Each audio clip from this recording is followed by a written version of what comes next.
चौरंगीनाथ कसे झाले याच्यावरती मग ते गोरक्षनाथ कोण होते म्हणाले ते कोणची ओळीचे होते ते अम्रओळी, दिव्य ओळी, सिद्ध ओळी, वज्र ओळी या चारही ओळी नाथांच्या स्वामीने शिक्कामोर्तब केला आहे का नाही. आणि त्यांना ती आगमांच्या साधनाने त्यांना ती प्राप्त झालेली साधना आहे आणि त्यांच्या शब्दामध्ये ते सामर्थ्य आहे असं त्याच्यातून दिसतं.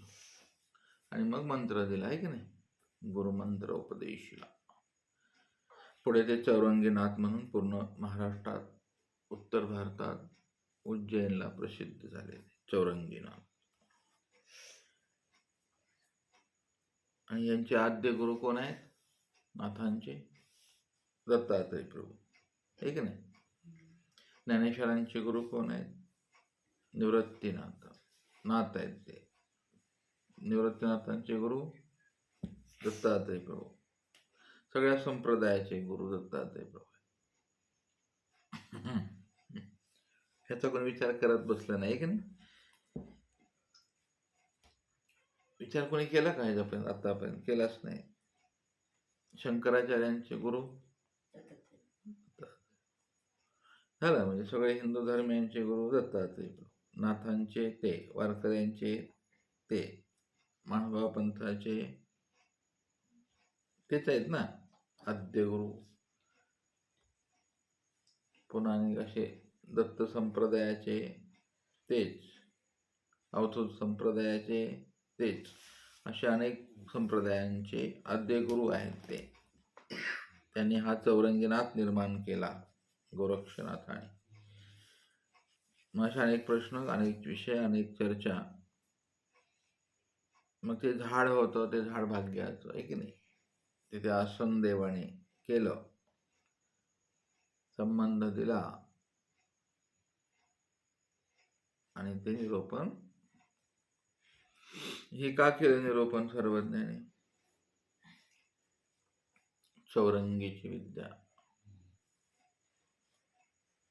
काय दाखवायचं याच्यावर चिंतन करायचं. माहिती दिली महिमभट्टाने. राणी होती, राजा होता, त्याला 2 बायका होत्या. माहिती नाही दिली ना. त्याच्यामुळे तुम्हाला वेगळं सांगायचंय आतमध्ये.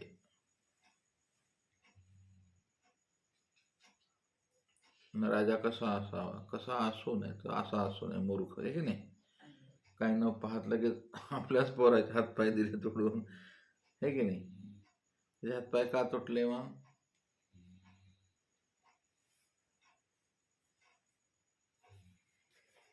असं होतं ते. तर मग सर्वज्ञ आता तिथून निघाले आणि ते जे तळ दिसलं ते कुठून दिसलं होतं? ते कोण गेलं तर पाणी आणायला?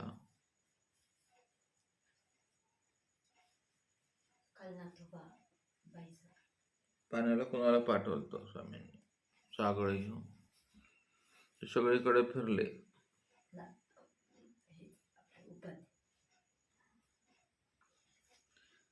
मग तळ दाखवलं देवाने मला, इथं आहे, इथे आहे, इथंच आहे. त्यांना का दिसलं नाही? स्वामींनी दाखवल्यावर का दिसलं?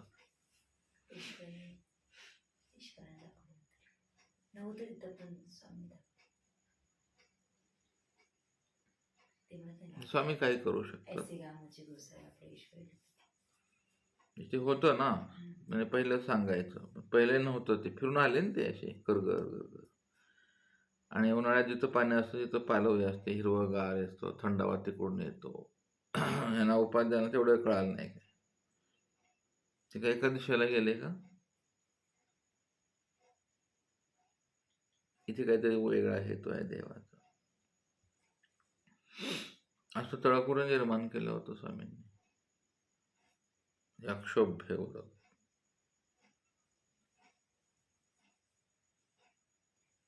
असं हे चिंतन केलं मग वेळ जातो त्याच्यामध्ये. मग काल बरेच फोन आले बा 16 संस्काराबद्दल. मग करावे की नाही करावे उपदेश आणि वगैरे वगैरे. हा गोंधळाचा विषय आहे तो, आहे की नाही. 2-4 फोन आले ते म्हणाले बाबा हे हे काय प्रकार आहे आता हे.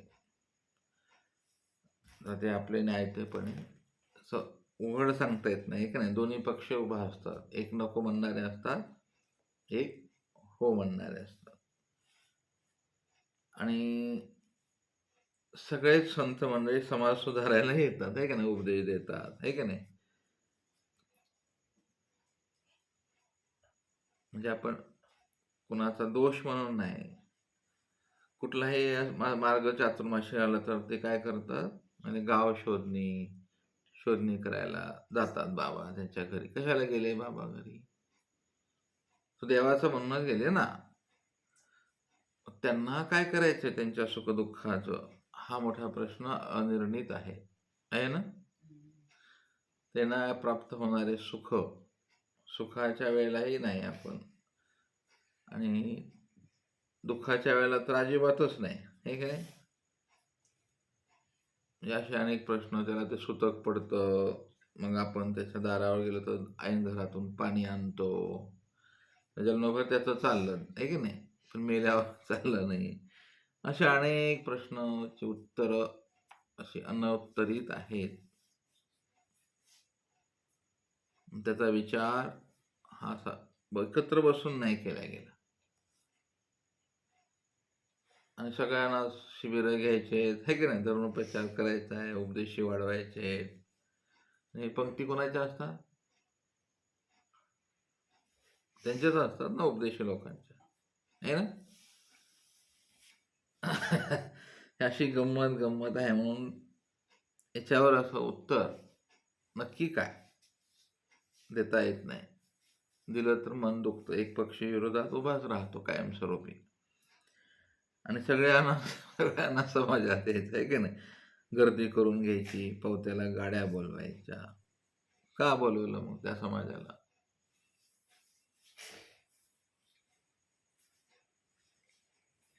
पवित्र पर्व हा तुमचा एकांतातला विषय आहे ना, बरोबर आहे. सामाजिक का केला? अशा अनेक गोष्टींचे उत्तर फोनवर विचारतात लोक. बरं, हे मीडिया असं आहे, हे साधन पूर्ण जगात जातं, आणि मग लोक प्रश्न करतात. आमचं काय? प्रत्येकाला पाहिजे ना, आमचं काय. बरं, ते बाकीच्या गोष्टी सोडून द्या, संस्कार आहे. पण मेल्यावर तर वाटतंच ना आपला संस्कार व्यवस्थित व्हावा, विधी व्यवस्थित व्हावा. असं प्रत्येकाला असं वाटतं ना. आपल्या घरी बाळ जन्माला येताना देवाच्या संस्काराने यावं. असे अनेक प्रश्न, अनेक फोन येतात. मग बाबा आम्ही काय करायचं? तर ते तुम्ही आता तुमच्या गुरुला विचारून करा, आहे की नाही. तर अशा प्रकारे चौरंगीनाथाची कथा सांगून सर्वज्ञाता अडगावी वस्ती लिंगाचा देवळी आलेले आहेत. तिथे बाईसाने श्रीचरण प्रक्षालन केलं. बाईशी गावांतून मडके मागून आणलं.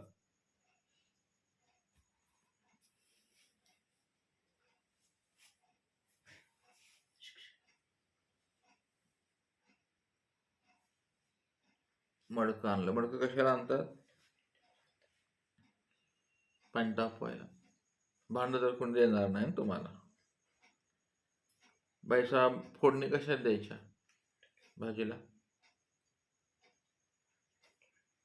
तुम्हाला भांडं कोण देणार आहे विश्वासानं? तर ते मडकं.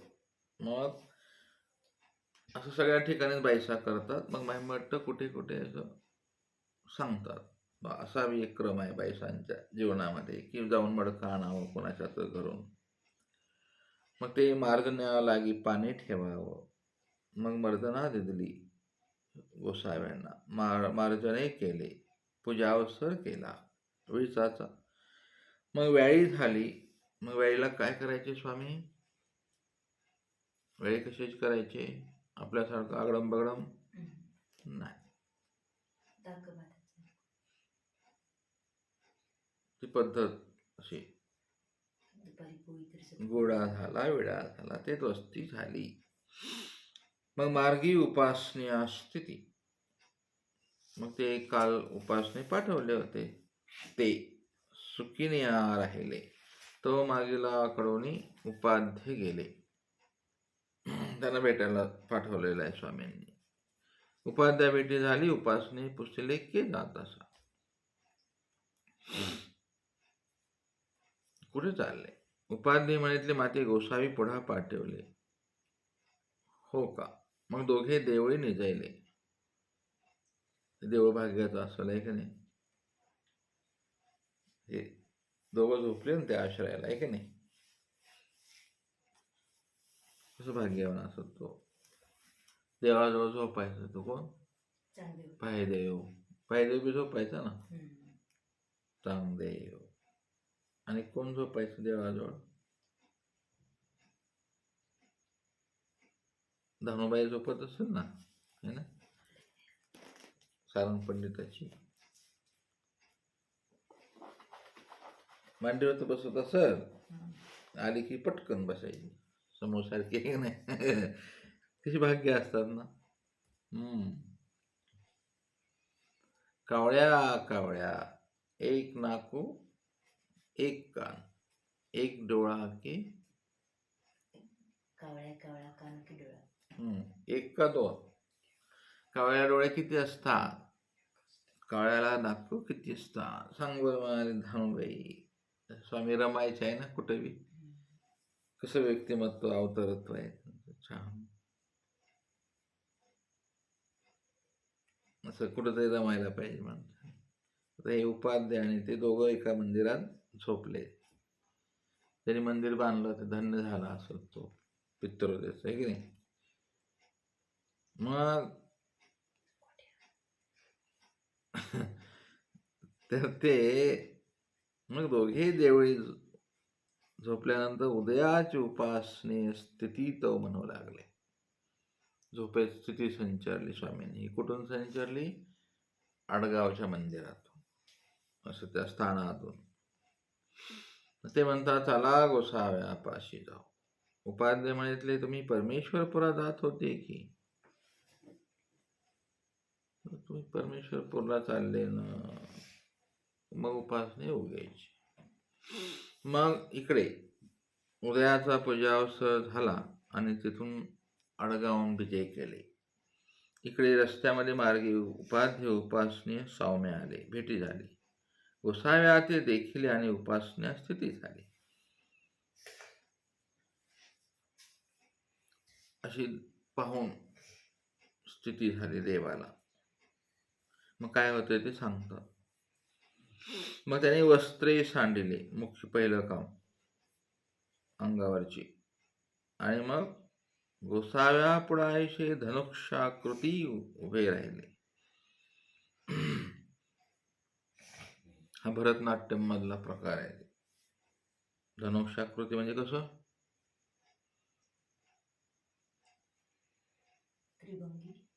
धनुष्याचा आकार कसा असते? असं गोल असतं ना ते. मग त्याला दोरी बांधायची बाण. असं तुम्ही चिंतन करा. धनुष्य माहीतच आहे तुम्हाला. महाभारतातलं धनुष्य नाही ते आपण वेळूचा करतो ना, बांबू आणतो ते. तसेच उभे राहिले ते.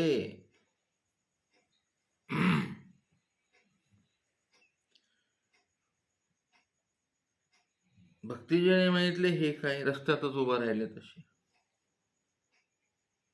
भक्तिजन म्हणता हो तुम्हाला गोसावी ऋतुपुरा पाठवले होते की? ते काय एक नाही दोन नाही. भक्तिजनी म्हणे त्या वाट सोडा. ते म्हणतात मार्ग काही तुमचा. ह्याच्यामध्ये तात्विक निरूपण खूप आहे. त्यामुळे हा मार्ग तुमचा आहे काय म्हणाले रस्ता. गोसावी भ्रूभंगाणुकार केला. ही भ्रूभंगाची लीळा इथे येते. खुणवलं डोळ्याने, एक नाही. कोण्या खुणवलं? स्वामींचे श्रीनेत्राय सा भावी जे धैर्य. हे भृभंगे. किती लीळा आहेत बरं भृभंगाच्या? 8-9 आहेत. भृभंगे खुणविले देवाने. देवाचे नेत्र आठवायचे. लय तत्वात नका घुसू. जेव्हा घुसायचं तेव्हा नंतर हे आठवायचे. आता हे भावना स्मरणात घुसायचं. हे झाल्यानंतर मग तत्वात घुसायचं असतं. लीळेचे असे स्मरणाचे अनेक टप्पे असतात. जेव्हा तुम्ही स्मरणासाठी लीळा ऐकाल तेव्हा वेगळंच ऐकायचं असतं. तत्वासाठी ऐकाल वेगळंच आहे ना. स्वामींना भावायचं तर ते वेगळं भावावं लागेल. स्वामी त्यावेळेला कसे असते? उभा रस्त्यामध्ये, मध्य रस्त्यात, आणि स्वामी लीळा करतात. भृभंगे अनुकार केला आणि तिरा एका चैनी जाऊनी माने तैसेची उभा राहिले ते उपासने. पुढे जाऊन उभा राहिले. मार्गी चालता चालता मागुते पहाटी. त्यांचा म्हणजे आता कार्यक्रम सुरू आहे. गोसावी श्री मुगुटे चाला म्हणे आणि मागुते डोळे रगतांबर करून गोसाविरे चालून येते. त्या स्थितीच्या आवेशामध्ये, आवेश अवस्था स्थिती या वचनाला हे लीळा प्रमाण देतात. आवेश अवस्था स्थिती ती त्यांना विद्येतून झाली आणि ब्रह्मविद्येतून तुम्हाला आवेशावस्था तिथे व्हायला पाहिजे. कधी त्या अवस्थेत गेलं जात नाही ना आपण, सांगून काय फायदा नाही आहे का.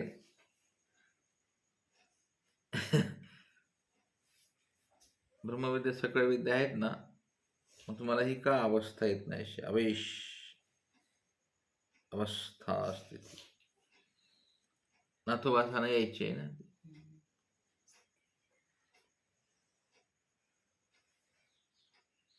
भटोबासाना शेवटी आली ना आवेश अवस्था. भांडारेकरांना आली, साधेला आली, आत्माला नाही आली. आपण ते फक्त तत्वाचा किस काढत बसलो.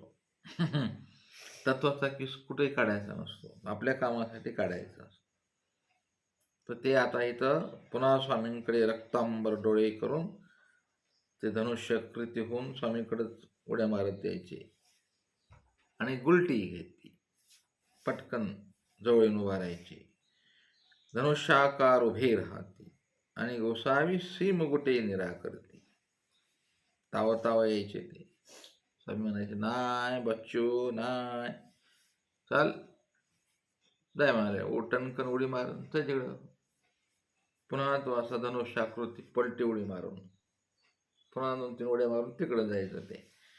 आता हे तुम्हाला नॉलेज नसल्यामुळं ही लीळा अवघड पडणार आहे समजायला. काय चालू आहे प्रकार, आणि त्याची उडी काय सामान्य नसेल ना, अशी एकदम फर्स्ट क्लास उडी. सगळे पाहत असतील, आजूबाजूचे लोक पाहत असतील, आणि मग ते पुन्हा जायचे पुढं. अशा प्रकारे अशी वस्त्रे होती तो ठाव वेधी गेले आणि चालता चालता मार्गी धनुष्याकृती वळणे वळणे चालती. असं ते सगळा कार्यक्रम सुरू झाला आणि 1 किलोमीटर हा विधी चालला. आणि मग स्थिती भंगली. स्वामींनी ती शक्ती आकर्षण करून घेतली. मग त्यांनी वस्त्र घेतले, पांघरुणे घेतली, गोसायापाशी आले, दंडवते घातली, श्रीचरणा लागले. मग सर्वांनी म्हणाले, तुम्हाशी परमेश्वर पराशी पाठवले होते की. ते म्हणतात, हे नव्हे, आता जात असो. मग बाईशी पुसले, बाबा.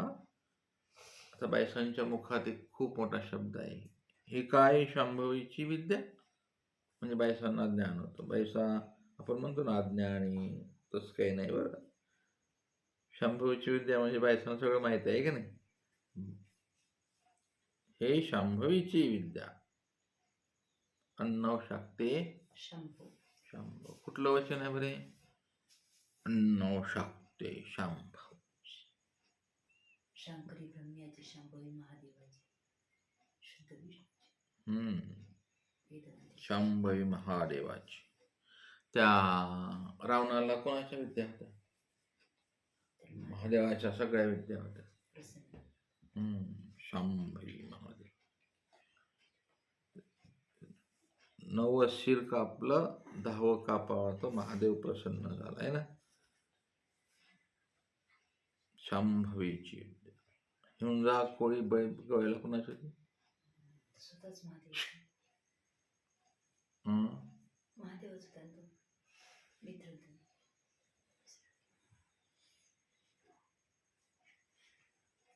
हा तो हमज हा आपण्यास पण्याशी. तो घास जेवताना म्हणजे कोणाशी?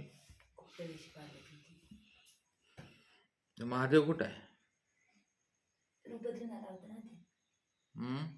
शिवणचा कुळी होता ना तोच महादेव. काहीतरी असं लीळा आठवायला पाहिजे. तो म्हणे हा गवळी आणि तो कोळी. शेवटी म्हणाले आपण असंच राहू दोघं आहे ना. किती छान मागितलं त्यांनी. तर ती अशी शांभवीची विद्या म्हणजे असे अनेक प्रकार असतात. त्या अरण्यग्रामला कोणची विद्या होती?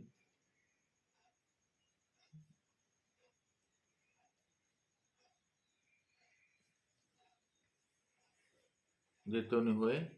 ते तिच्या विपरीत बुद्धीचा. कोणची विद्या होती ती? झाडावरती आठवते की? बरं जाऊ द्या चला. आता असं आपल्याला वेळा स्मरण झालं आता आपलं. आता तात्विक चिंतन. सर्वज्ञ म्हणतात बाई शांभवीचा रश्मी तर सकळही आत्मत्व देखी. आत्मभाव जागृत होतो त्याचा. सकळही म्हणजे काय काय देखील तो?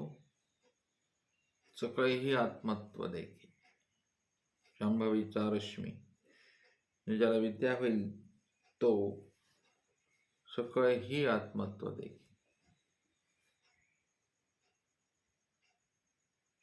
सगळ्या पिंडस्थ आत्मभावाने पाहतो. असं अनेक अर्थ असतात त्याच्यामध्ये. तुम्ही काय काय कॅश पकडता सगळं काय लिहिलेलं नसतंय कुठंच.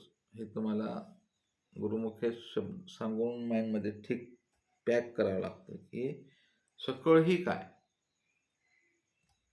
वरचा विद्यावंत आहे ना आता महादेवाचा आहे ना. महादेवाची महादेवी आदि महादेवी विद्या कोणाला दिली ती? कुठं दिली ती? तर म्हणाले बाईशी पुसले तर काही शाकते. सर्वजण म्हणाले 90. बाईशी पुसली तर आणव. पहा सर्वजण म्हणता आणव. आणवाचीही पूर्ण 90. बाईशी पुसले तर काय बाबा? सर्वज्ञ म्हणतात आणवीचा रश्मी. अन्नव. अन्नव कोणाला म्हणतात? नदीकारापासून खाली सुचेल. ही अन्नवाची एक रश्मी म्हणजे एक विद्या दिली. आता हे टेक्निकल विषय संपला. मग गोसाव्याशी तेथे आसन झालं. आरोहणा झाली. गोळा झाला. विडा झाला. मग तेथून विजय केले आणि हे स्थान आता नाही. आळगाव निघालं की सुखीनच भेटतं. मधलं स्थान आपण शोधलंच नाही. जिथे ही रश्मी वगैरे देवाने दिली आहे की नाही. असं मांडायचं स्थान. ओटा मांडायचा. आठवण स्मृती रूपानं स्थान करायला निर्देशलय स्थान म्हणजे काय असतात?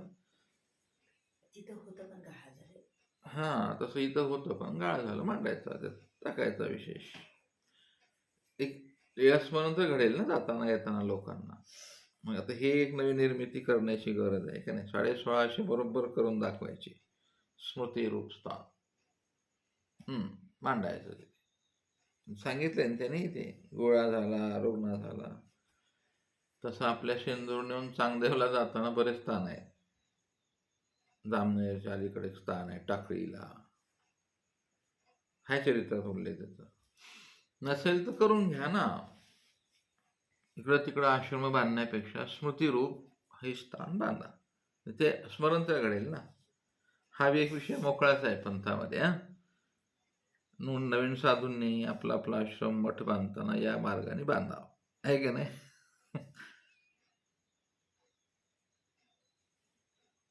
नाही,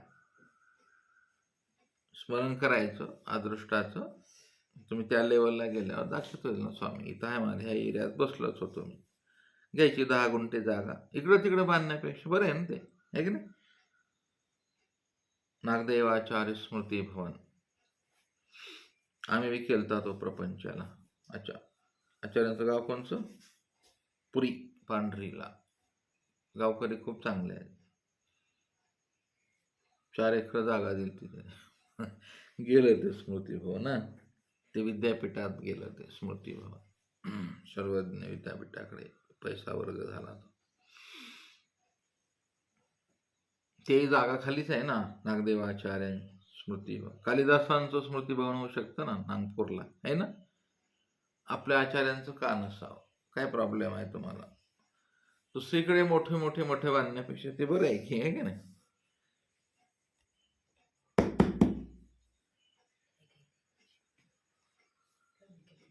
तुमचा प्रॉब्लेम माझ्या लक्षात येत नाही. तर अशा प्रकारे तिथं झालं ते. ठीक.